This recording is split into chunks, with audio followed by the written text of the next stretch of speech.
En la semana de RCR, Red de Comunicación Regional, presentamos Don C. con César Zamora Bento.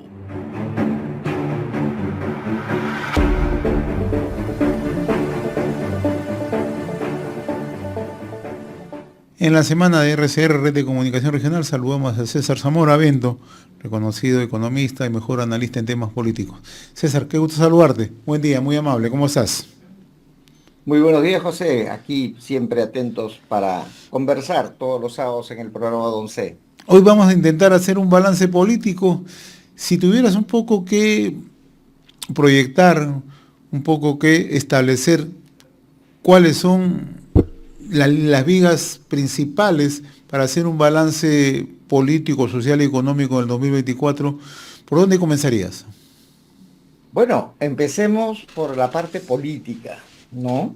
El balance político ha sido negativo desde la gestión propia del gobierno de Dina Boluarte y su contingente de ministros de Estado que han estado muy lejos de satisfacer las necesidades de la población, básicamente en medidas concretas para formalizar la economía, incentivar la inversión, para generar un clima de paz, medidas para la tranquilidad pública, evitar la delincuencia, ¿no? Y restablecer el principio de autoridad y el valor de las instituciones. En la parte política, el balance que yo podría decir ha sido negativo en estos aspectos.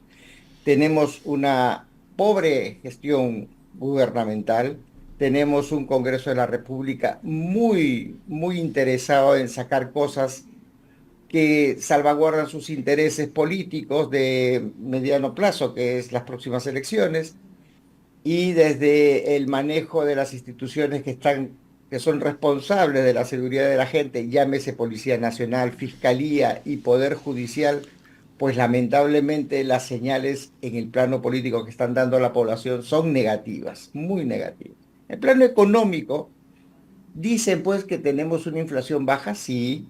Dicen que también tenemos un crecimiento modesto.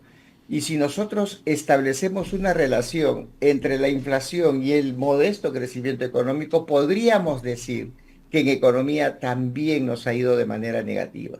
¿Por qué? Porque tenemos un crecimiento muy modesto, un PBI muy modesto, y tenemos una inflación que, si bien, bien es cierto, ha sido adecuadamente manejada desde el BCR, no equipara, digamos, para que el balance en el saldo económico, inflación, PBI, sea positivo. Quiere decir que la población no ha visto mejorar sus condiciones económicas, y cualquier sensación de satisfacción lo hemos encontrado a través de los programas de ayudas sociales, que son meros paliativos y no son mejoras estructurales, ¿no? En el plano social, la pobreza es uno de los flagelos. La informalidad, José, la informalidad que muchos pueden denostar. El Perú es un país que tiene el 70% de economía informal, y esa economía informal es la que ha salvado al país de todo el desastre y todas las malas señales que ha dado el Ejecutivo. ¿A qué me refiero? A que la gente ya no le hace caso al Estado porque el Estado se para equivocando o para haciendo cosas que no tienen nada que ver con la mejora de sus economías, y los ciudadanos empiezan a entrar a este mundo para agenciarse de medios, para agenciarse de recursos y atender las necesidades de sus familias. Entonces, también en el plano social podemos decir que surge una informalidad nuevamente en este año 2024 que salva la economía, la salva de algún desastre mayor. ¿Por qué? Porque la gente, los actores económicos, no hacen caso a las malas políticas que dicta el gobierno a través del Congreso o a través del Ejecutivo. Has enumerado un conjunto de temas y todos ellos en realidad reflejan la desazón que vive la población, reflejan el desánimo, pero también hay un aspecto que lo hemos conversado en varias oportunidades contigo, ¿no? Esa desconexión que existe de parte de la Presidenta de la República, con la población, esa desconexión que existe entre el Ejecutivo, Congreso, con la población, ¿no? Donde los temas principales de agenda no están siendo abordados, ¿no? Voy a poner un solo tema, porque tú has tocado el tema de la informalidad, el tema de la generación de empleo, el tema de la inseguridad. Somos un país inseguro en estos momentos, pero carecemos de liderazgo, carecemos de iniciativas legislativas, carecemos de decisión política. Entonces, ¿cómo vamos a ingresar al 2025 en esas condiciones? Una desconexión de parte del Ejecutivo y del Congreso con las regiones, una desconexión con los principales temas de agenda. El otro día conversaba con un analista en Puno y me decía que ese distanciamiento que existe entre Ejecutivo, Congreso, con las autoridades de Puno le hace mucho daño a una de las regiones más pobres del país.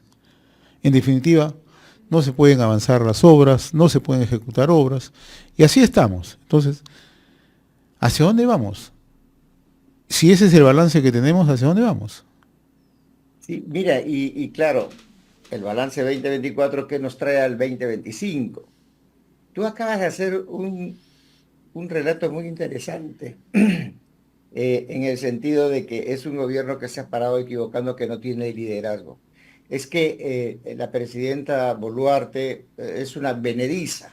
O sea, ella está ahí por circunstancias raras, extrañas, y por haber sido segunda de un presidente totalmente nefasto. O sea, y se ha rodeado de una manga de ministros totalmente incompetentes en todos los campos, desde Arista, que hace el ridículo de intervenir en acciones de la SUNAT, con este caso de Universidad de Deportes y Ian Ferrari, hasta el canciller hablando del tema de la UC. O sea, yo tengo entendido que la SUNAT es una superintendencia con carácter de autonomía amparada por la Constitución. Y de Sin manejo embargo, técnico, ¿no? Y de manejo estrictamente imagínate, técnico. y sin embargo estos personajillos salen a hablar como que son dioses, ¿no? Que son, no, que acá no pasa nada. Esa institucionalidad es la que apesta al país. Entonces, entramos al 2025 con varias bombas, José. Una bomba que va a afectar mucho al 2025 es el reinfo. Ya se promulgó porque le dijeron vamos a tomar carreteras. O sea, imagínate un gobierno que actúa así. Eso es lo mismo. Oye, ya resolvimos el problema de Universidad de Deportes porque sale la trinchera norte. O sea, ¿qué gobierno es ese? Dos, el tema de la inseguridad. Tres, campaña electoral 2025. O sea, este año va a tener todos esos componentes que es como para hacer un TNT, un trinito tulueno, una dinamita, ¿no? Entonces, el 2025 tiene que andarse con mucho cuidado y vamos a tener un gobierno totalmente débil, totalmente condicionado por Alianza por el Progreso, por Fuerza Popular, por la fuerza del Congreso de la República que lo van a tratar de sostener y con ineficiencia en la gestión pública. Entonces, nuevamente, el esfuerzo del BCR va a ser importante para evitar que los números se den muy impactantes en la economía de la población.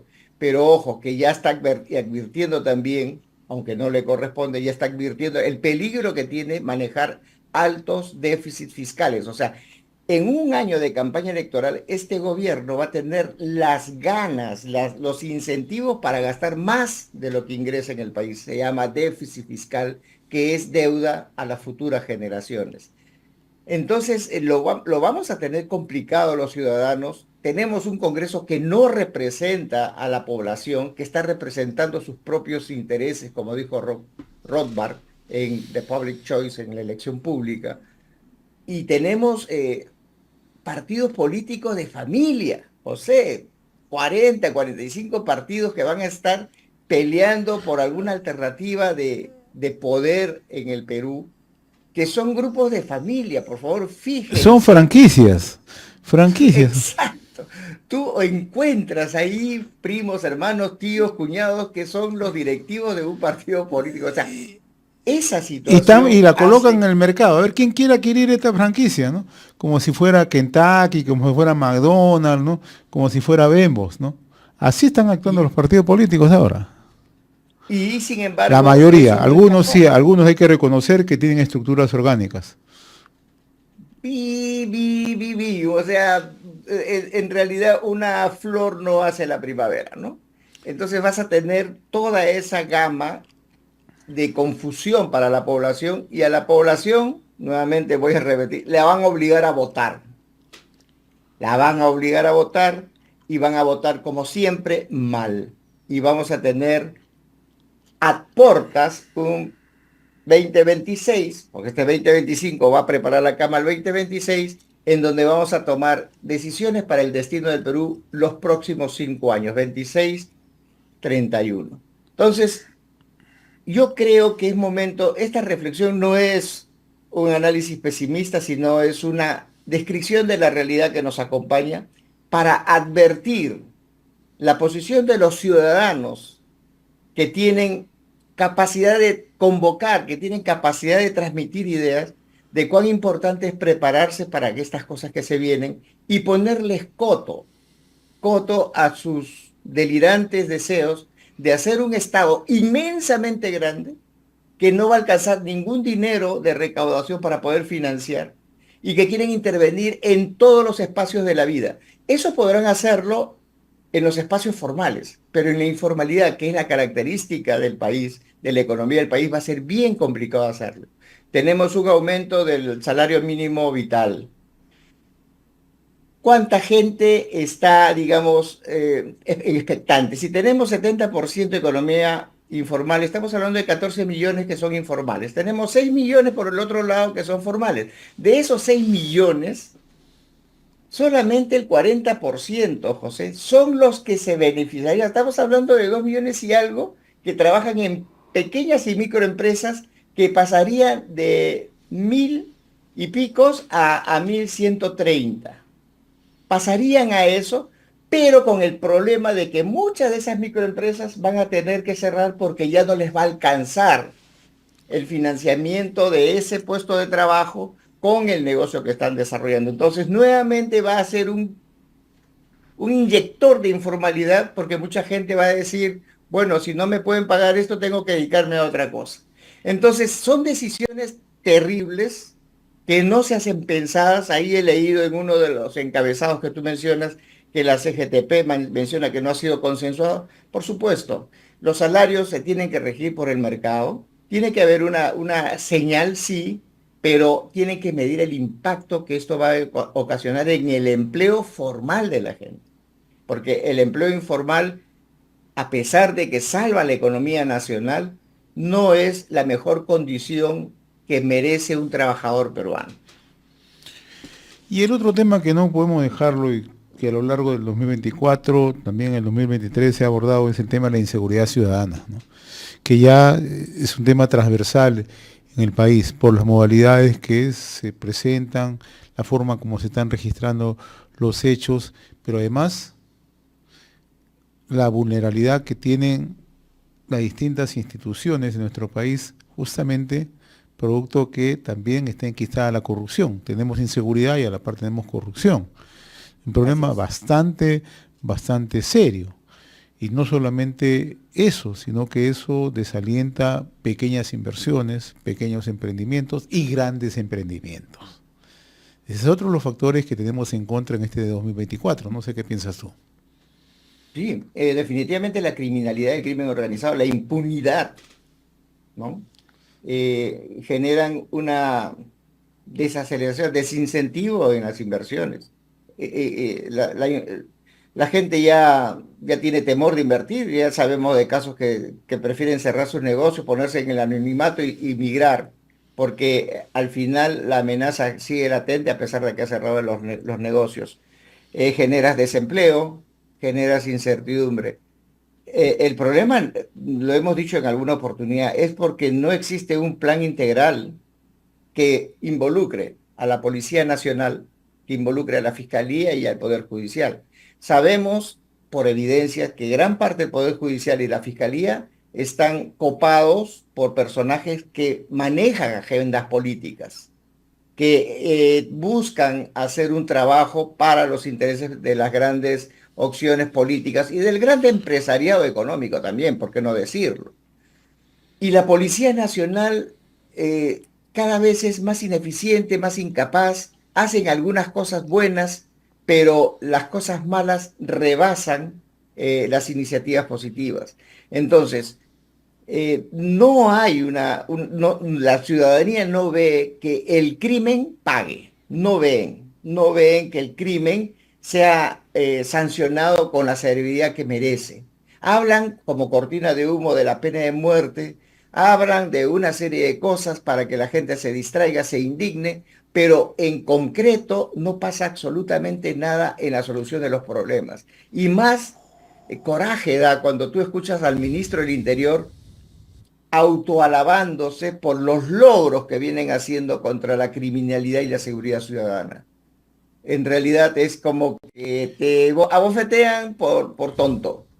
Y todos sabemos, a cada rato, las noticias lo dicen, de que el crimen está campeando totalmente a la merced de lo que ellos deseen hacer y no hay quien los pueda detener. Y si los detienen, pues tienen los argumentos suficientes, porque hay leyes desde el Congreso que permiten que queden en la impunidad o que puedan hacer algunos artilugios que les permitan salir impunes y la población sentir que no tienen ninguna protección y que su vida pende del azar. Y por eso muchos creo que están volviendo a la iglesia para pedirle a Diosito que no los desampare y que los proteja del crimen, ¿no? Y a propósito de impunidad, ¿cómo ves el papel del Congreso? Horrible. El papel del Congreso eh, es impunidad absoluta, sacan leyes. Por eso te decía hace un momento, el Congreso se supone que representa al país.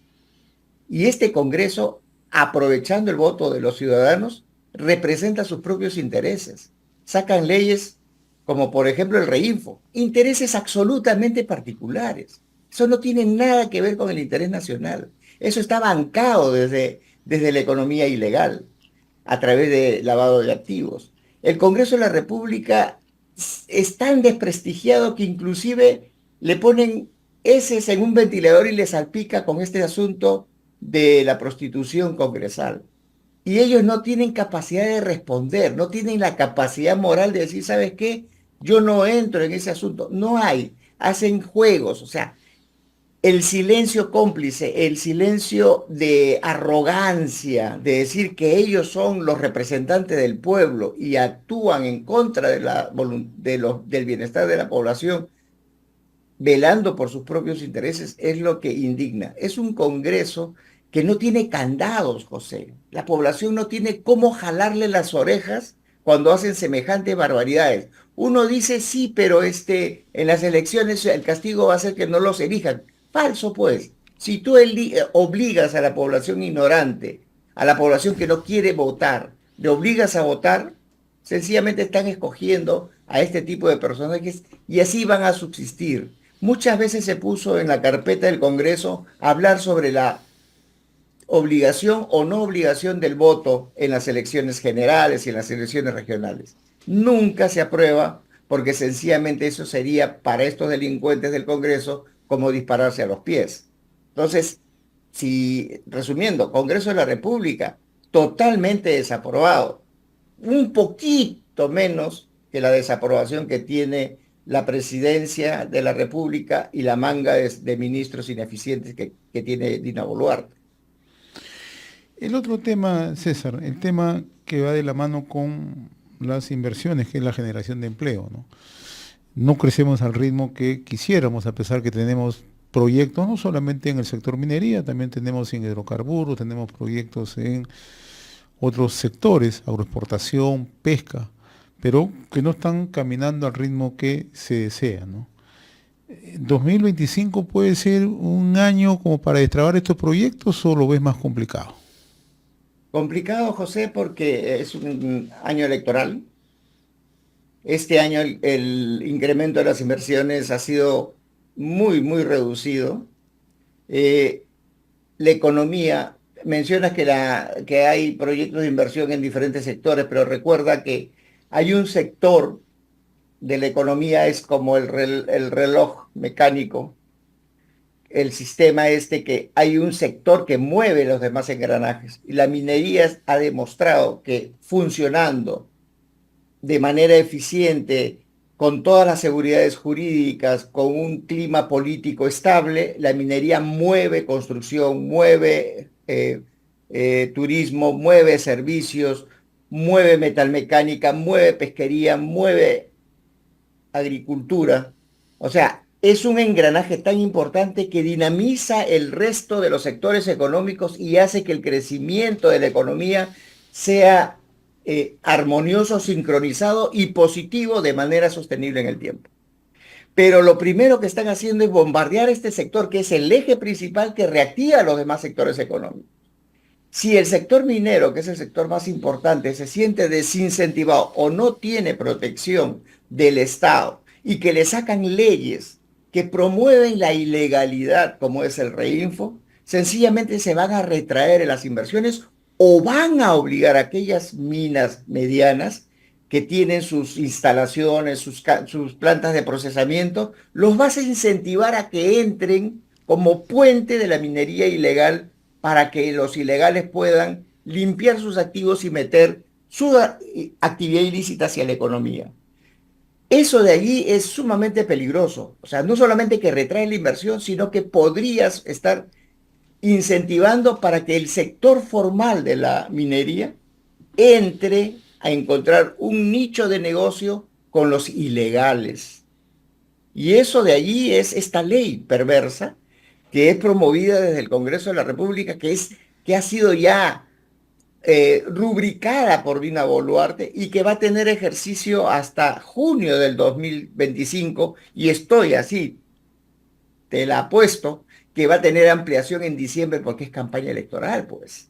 Entonces, las oportunidades se pierden cuando tienes un gobierno que no sabe o que es mafioso y tienes un Congreso que actúa en función de sus intereses económicos, de grupo y políticos, y que la población está rezagada.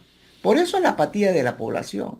Por eso, nuevamente digo, hay un 70% de gente que trabaja dentro del sector informal, porque no encuentra en el Estado la seguridad de poder actuar correctamente, porque tienes una municipalidad, tienes un gobierno regional, tienes diferentes sectores que te hacen el negocio la pesadilla más grande, porque lejos de generarte una serie de requisitos que son muchas veces excesivos, te fiscalizan de manera policíaca y te generan un acto extorsivo sistemático, creo yo, peor que la del Tren Aragua. Entonces la gente tiene que empezar a coimar al funcionario y todo se empieza a corromper. Entonces hay que pensar, reflexionar sobre esto, estos días que queda de este año, para ver qué hacemos para cambiar nuestro comportamiento y nuestras decisiones en elegir personajes que realmente muestren que van a trabajar para que la economía y la salud social y política del país mejore. Muy bien, mi estimado César, yo te agradezco como siempre la amabilidad de haber compartido estos minutos, estas reflexiones en la semana, mirando el desarrollo del año 2024 y un poco proyectando lo que puede significar el 2025. Como siempre, muy agradecido y deseándote lo mejor para el próximo 2025, mi estimado César. Feliz año, José, feliz año a todo el plantel de RCR y nada, las cosas no podemos maquillarlas, José, son como yo la veo, entiéndelo así. Y lo que pretendo hacer no es empañar pesimismo, sino pragmatismo para tomar decisiones. Y eso, Gracias y buen año. éxito, César. Buen día, muy amable. Hasta aquí nuestra secuencia de 11 con César Zamora Bento. Don C. con César Zamora Bento.